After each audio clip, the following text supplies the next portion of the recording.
Assalamualaikum warahmatullahi wabarakatuh.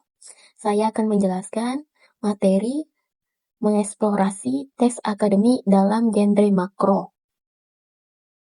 Apa sih yang dimaksud dengan teks akademik dan non-akademik? Teks akademik adalah jenis tulisan yang bersifat formal, objektif, dan sistematis. Biasanya ditemukan dalam karya ilmiah seperti jurnal, makalah, tesis, disertasi, dan buku pelajaran. Tujuan teks akademik ini adalah untuk menyampaikan informasi yang akurat, logis, dan dapat dipertanggungjawabkan.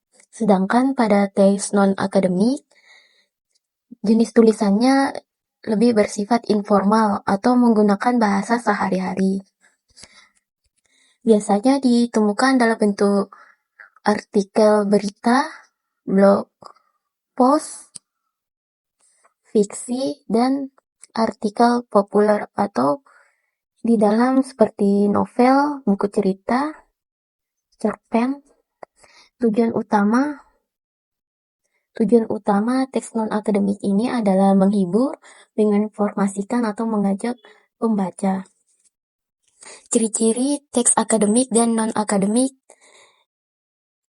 Teks akademik ini cenderung lebih sederhana dalam struktur kalimat, menggunakan kalimat yang simple, simpleks, dan hipotaktik, serta padat informasi tanpa berlebihan dalam penggunaan kata-kata. Bahasa yang digunakan bahasa ilmiah yang baik dan benar, dengan istilah yang khusus dan relevan. Teks akademik juga bersifat objektif dan logis, tidak dapat dipengaruhi oleh pendapat pribadi. Sering menggunakan taksonomi dan arasi untuk mengungkapkan pokok persoalan. Selain itu, teks akademik ini lebih memanfaatkan bentuk pasif untuk menekankan pokok persoalan, bukan pelaku. Sedangkan ciri-ciri teks non-akademik adalah cenderung lebih rumit dalam struktur kalimat, menggunakan kalimat yang kompleks, dan tidak padat informasi, sehingga berlebihan dalam penggunaan kata-kata. Bahasa yang digunakan juga bahasa non-ilmiah, seringkali dipengaruhi oleh pendapat pribadi dan tidak menggunakan taksonomi dan abstraksi secara intensif.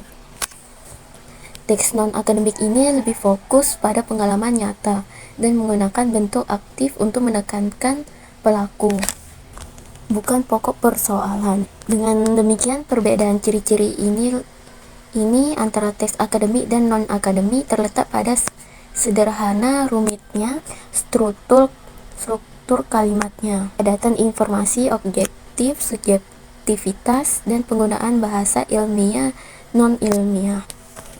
Bagaimana kedudukan teks akademik dalam genre makro?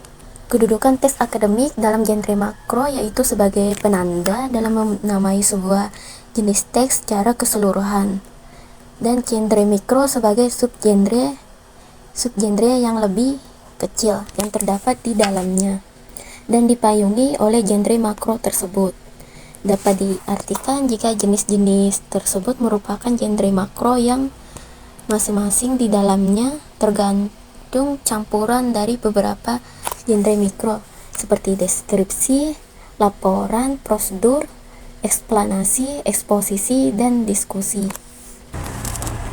Kita dapat menarik kesimpulan dalam materi ini, yaitu materi mengeksplorasi teks akademik dalam genre makro ini menunjukkan bahwa teks akademik berfungsi sebagai sarana penting untuk menyampaikan ide, hasil penelitian, dan analisis ilmiah secara sistematis dan struktur. Teks ini memiliki ciri-ciri khas seperti penggunaan bahasa ilmiah, objektivitas, dan kepadatan informasi, serta seringkali terdiri dari berbagai jenis termasuk artikel ilmiah, laporan penelitian, dan buku.